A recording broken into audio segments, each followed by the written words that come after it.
How to add or remove the voice control in the control center on the iPhone 16 series.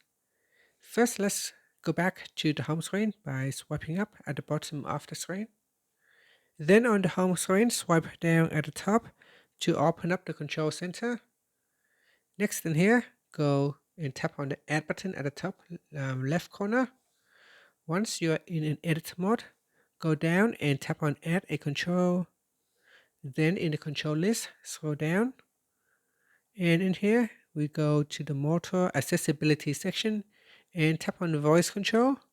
And the voice control will be added to your control center. Now you can drag on the handle at the corner to enlarge the widget and then tap on anywhere on the screen to close the edit mode.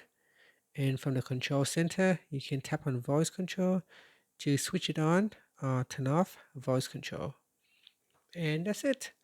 Finally, you can swipe up to return back to the home screen.